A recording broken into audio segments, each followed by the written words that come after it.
Hello and welcome everyone to a new Heroes of Might and Magic free tier list, where in this video we're going over every single ranger in the game. Ranger is the might class of the Rampart faction, and they're actually really solid. They are not the best at what they do, but they certainly are actually pretty good.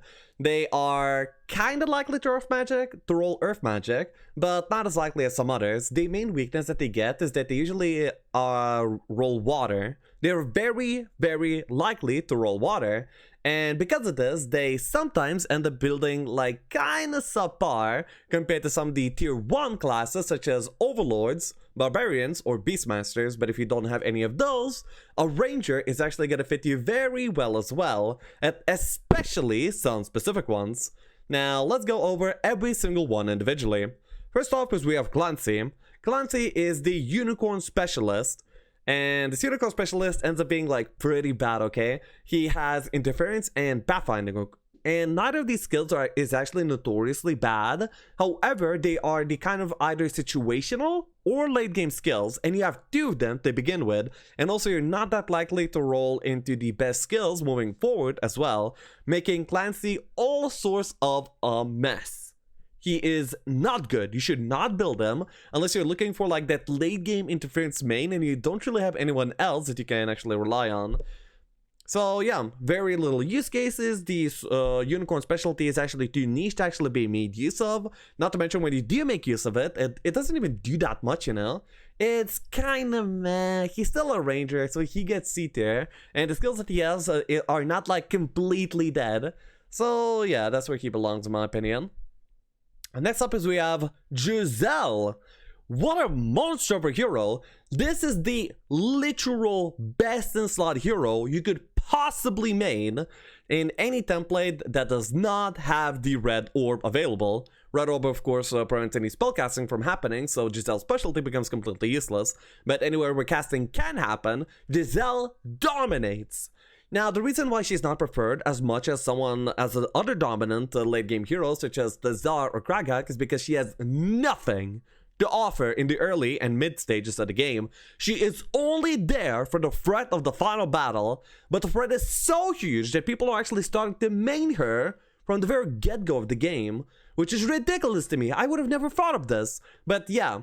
Her late game, by the way, for anyone that doesn't understand, she starts off with advanced interference and is the interference specialist, may mean that she can have like 60% interference at level 20 just by being Gisele alone. And she is the only hero in the game to have this specialty. With her, it's really easy to make the opponents have literally 1 power in the final battle. They have 30?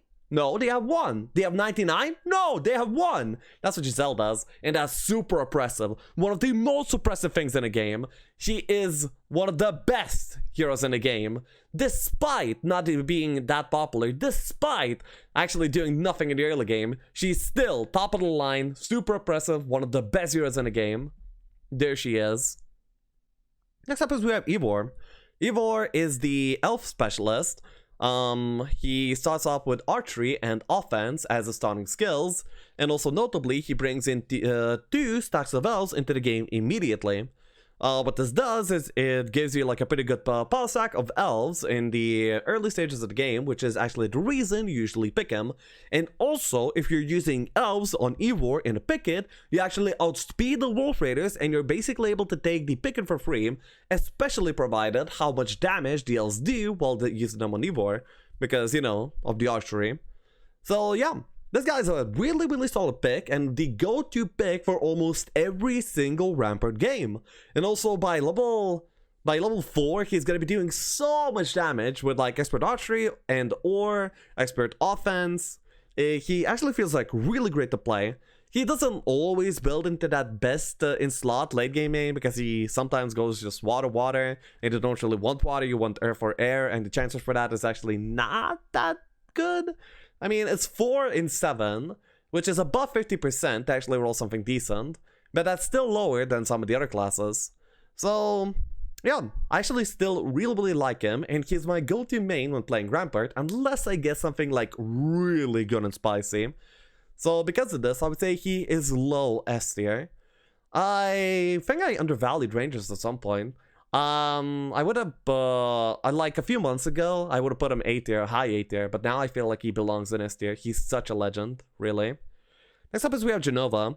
She is the gold specialist. She has 350 gold specialty per day. And then she also starts off with advanced archery. So by level 2, she actually can have expert archery. 50% damage for your shooter. It's insane. But then her level 3, she's gonna roll luck. Okay, that's what she's gonna roll. And you don't really want a luck beginning hero. And because of that, she builds up like pretty mediocre. She's good for your kingdom because she provides gold. She's like good as a side hero because by level 2 she has expert archery. But you don't really want her for most anything outside of this. So because of this, B tier. Pretty solid B tier. I would say high B tier. Next up is we have Kiri, logistics specialist.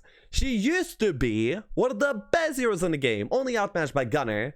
But then 20 years patch hit, logistics got nerfed from 10, 20, 30% extra moves to 5, 10, 20. And Kiri just plummeted. She used to be one of the most played, most sought after heroes in the entire game. And now you won't see her. She's in your tavern, you ignore her. Wow, what a dramatic change. I don't really know. I feel like it changed like a little bit too much compared to how much she was actually nerfed. And even now she's actually pretty decent. I sometimes main her, not very often. She basically is the water girl because she always throws water. And she doesn't feel that good to play. But despite this, her potential is huge. And she used to be one of the best heroes in the game. Before that patch, she would be solid high S tier. For now, she is A tier. So solid, still good, not as good as she used to be. Next up is we have the Methala. Methala starts off with armor and leadership, and she specializes in the armor, meaning that she is one of the only armor specialists in the game. Of course, very comparable to Tazar, but actually, she can be considered better than Tazar. Now, hear me out here. I would say that Tazar has a way better potential. However, Methala is more consistent. What I mean by that is she doesn't get a random new skill at level 3 as Tazar does.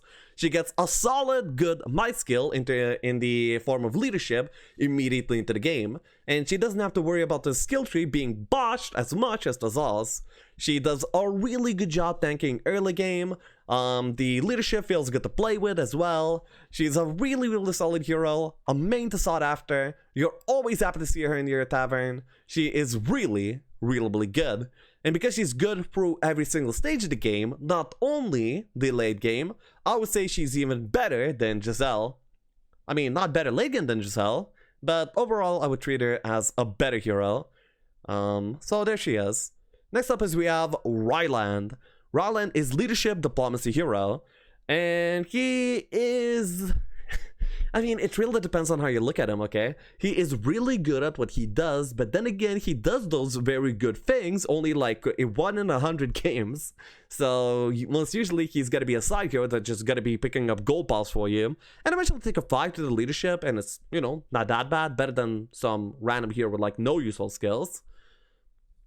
So yeah, heroes that start off with diplomacy are potentially really good when diplomacy is allowed and powerful, but that's usually not the case. Either you don't have the gold to make use of diplomacy, or it's actually not available that much. So because of this, Rylan doesn't usually end up being that active. And also he's going to be outshined by heroes like Adela or Syra that actually have caster stats to support their diplomacy gameplay as well. So because of this, he is pretty mediocre. I would say B tier alongside Genova. Next up is we have Jelu. This is a campaign hero that's most usually not available on online play, but can be activated in the template settings if you want to play her. There's only a few wild templates that would actually allow her. One of the most notorious ones would be Veteran Cross. And her specialty is to upgrade any elves or archers or marksmen or grand elves into sharpshooters. Yeah, you have elves? Well, how about sharpshooters? That is super powerful, one of the best specialists in the game, and it's absolutely bonkers broken. And yeah, I love her. She starts off with good skills in terms of archery and leadership, and yeah, she's one of the best heroes in the game. If you have her in Veteran Cross, enjoy your win. You're gonna be stomping through everything with hundreds of sharpshooters, and that's honestly like so much fun. In the campaign, she's also like really relevant and cool as a character, and her portrait is also awesome and iconic to Heroes 3. She's a legend. Truly a legend. Next up is we have Foreground. You see, Foreground is the resistance specialist, and he's on top with advanced resistance. He's basically a carbon copy of Gisele. He's not usually available, but can be enabled in the template settings, and also in Shadow of Death, he was actually there instead of Gisele. Gisele later in Horn the Abyss replaced Foreground, and they basically did the same thing, except that the Foreground is the resistance specialist, and Gisele is the new interference specialist. And how do I put it? I bet nobody mained him because they don't like his face, and Gisele is actually mained because she's way more beautiful than Foreground is, and that's honestly like the biggest difference between them. Having a very good chance to negate casts from even happening is actually super turbo oppressive, and in general should actually be even more valuable than Gisele. But for some reason he didn't used to see play even when he was available. Meanwhile, Gisele actually sees a lot of play. I don't entirely understand this. I cannot actually think of a decent reason apart from his face. So, A tier. And next up is we have the Euphoden.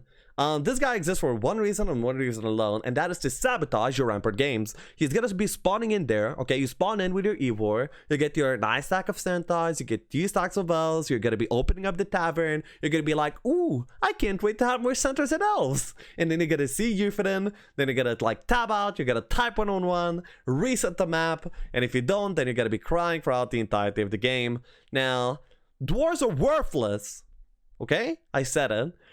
If you have enough elves to be guarded, then elves can actually do a kind of decent job at dying. Their job is to die for the elves, but then again, they're pretty bad at dying as well because they are so tanky and they deal no damage. So always, the opponents are going to be prioritizing hitting your centaurs, hitting your elves. In a creature bank, they're not going to be drawing almost any aggro. They're pretty hard to use that effectively, and getting more of them doesn't really help that much either.